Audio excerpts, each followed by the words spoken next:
Assalamualaikum warahmatullahi wabarakatuh. Waalaikumsalam. Baiklah, pada hari ini kami akan menjelaskan demonstrasi konseptual tentang teori belajar dan motivasi belajar anak untuk pemenuhan tugas mata kuliah pemahaman tentang peserta didik dan pembelajaran. Sebelumnya, perkenalkan, kami adalah mahasiswi PPG Prajabatan 2022 Universitas Sriwijaya, kelas PGSD 4 PG PAUD. Perkenalkan, nama saya Dwi Mustika. Nama saya Catherine Nuzara Sakila. Saya Junia Syafif. Baiklah, sebelum memulai presentasi ini, marilah kita ucapkan Bismillahirrahmanirrahim agar presentasi ini dapat berjalan dengan lancar. Teori belajar dan motivasi belajar anak.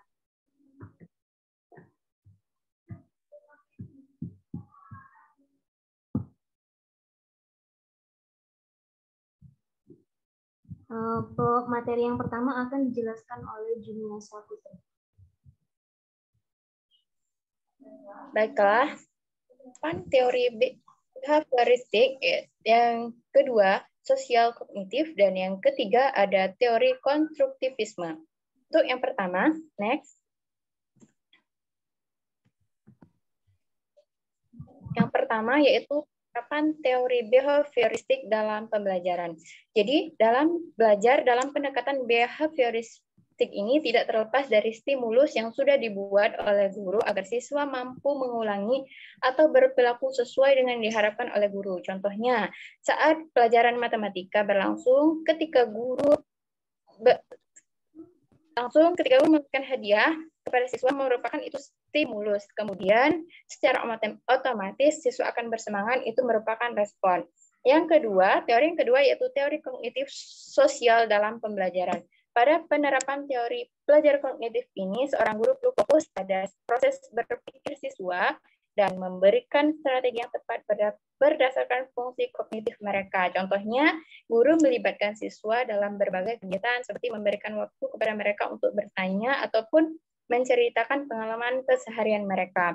Yang ketiga, yaitu penerapan teori konstruktivisme dalam pembelajaran.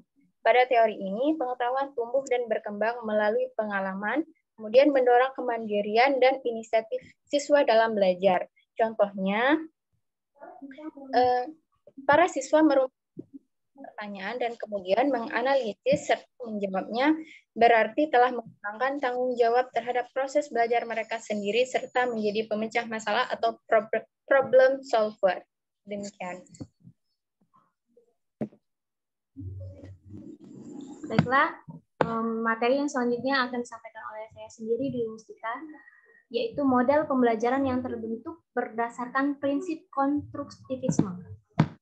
Jadi di dalam prinsip konstruktivisme ini telah melahirkan beberapa model pembelajaran. Yang pertama yaitu discovery learning, yang kedua active learning, dan yang ketiga the accelerated learning. Discovery learning itu adalah model pembelajaran yang mana siswa dituntut untuk belajar untuk diri mereka sendiri. Siswa belajar aktif untuk memecahkan suatu masalah dan memiliki motivasi dari dalam diri mereka sendiri atas jawaban-jawaban dan problem yang mereka hadapi. Siswa belajar untuk mandiri dan memecahkan problem serta memiliki keterampilan berpikir yang kritis karena mereka harus menganalisis dan mengelola informasi dari permasalahan yang telah mereka hadapi. Yang kedua adalah model pembelajaran active learning. Active learning merupakan pembelajaran yang aktif, di mana belajar bukan merupakan suatu konsekuensi otomatis dari penyampaian informasi kepada siswa. Belajar membutuhkan keterlibatan mental dan tindakan sekaligus. Pada kegiatan belajar itu, siswa dituntut untuk aktif untuk melakukan sebagian besar pekerjaan belajar. Mereka mempelajari gagasan-gagasan dan memecahkan berbagai masalah. Konsep dari pembelajaran ini bahwa pembelajaran itu berlangsung secara cepat, tepat, menyenangkan, dan memuaskan. Yang bisa disebut SAFI. Apa itu SAFI? Yang pertama adalah somatik. S-nya adalah somatik. Somatik maksudnya learning by moving and doing. Belajar, bergerak, dan berbuat. Yang kedua, E-nya adalah auditory, yaitu learning by talking dan hearing, yaitu belajar berbicara dan mendengarkan. Lalu ada V itu visual, artinya learning by observing and picturing, yaitu belajar mengamati dan menggambarkan. Lalu ada intelektual, maksudnya adalah learning by problem solving dan reflecting, belajar dalam pemecahan masalah dan melakukan refleksi.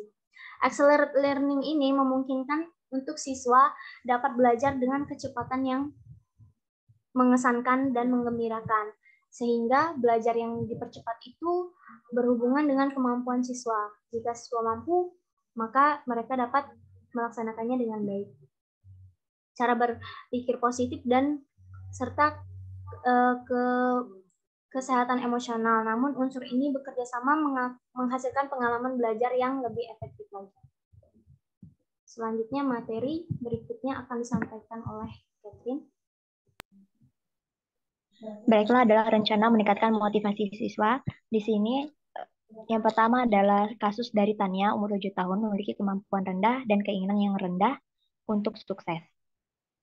Kemudian bagaimana rancangannya dan cara kita? Yang pertama adalah belajar sambil bermain, di mana dunia anak adalah dunia sambil bermain. Cara memotivasi yang paling mudah bagi orang tua adalah membiarkan anak melakukan permainan yang mengandung muatan edukasi pembelajaran tergantung pada usianya. Kemudian dapat kita lakukan melalui kegiatan berkreasi dan berkarya, di mana melalui kegiatan tersebut anak tidak hanya monoton untuk belajar, baca, tulis, dan berhitung saja, tetapi melalui sifat-sifat tekstual akan membuat anak menjadi lebih semangat untuk belajarnya.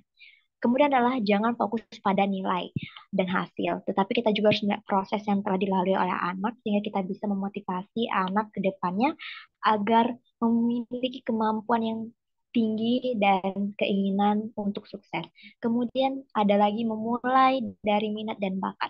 Di sini selaku orang tua dan juga tenaga pendidik kita harus mengetahui minat dan bakat anak sehingga kita bisa mendorong anak untuk lebih semangat belajar dan berprestasi di bidang yang disukai anak, dan anak akan mencintai kegiatannya. Dan terakhir adalah memberi dukungan sepenuhnya.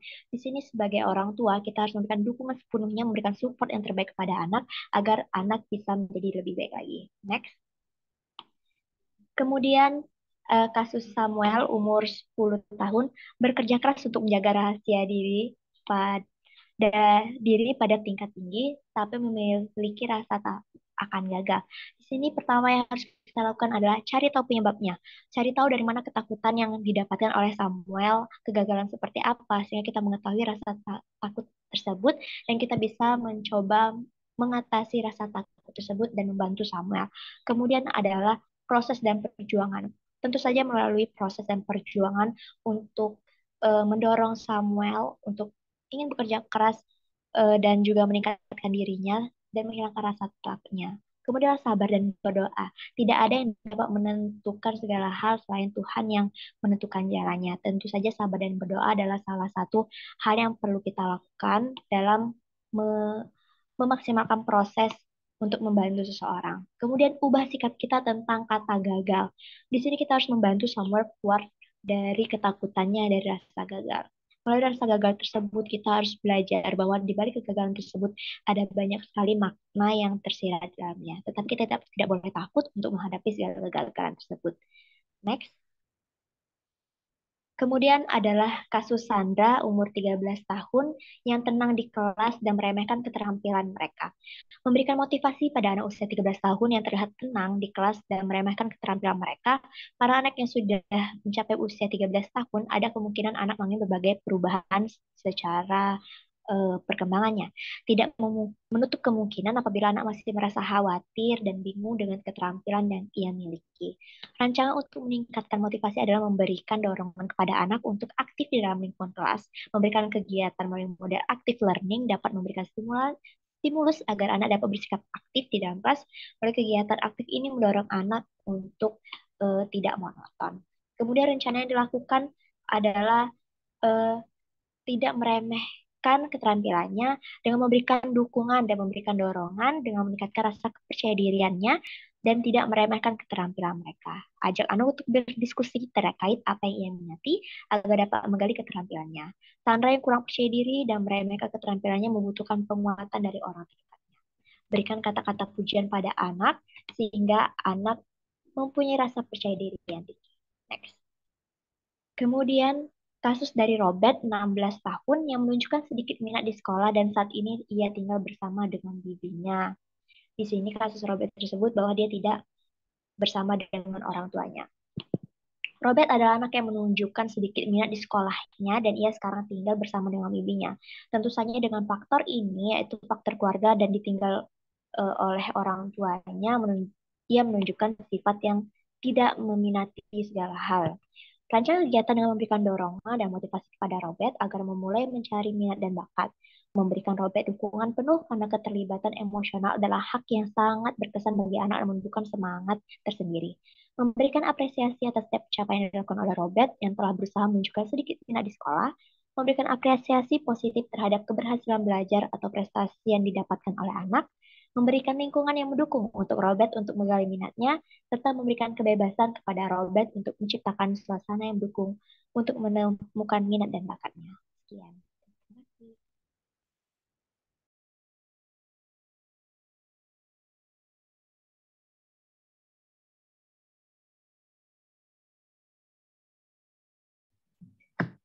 Baiklah, itulah saja demonstrasi konseptual dari kelompok 6. Lebih dan kurang kami mohon maaf. Apabila ada salah kata, kami juga minta maaf. Kami ucapkan wabillahi taufiq wal hidayah. Wassalamualaikum warahmatullahi wabarakatuh. Waalaikumsalam warahmatullahi wabarakatuh.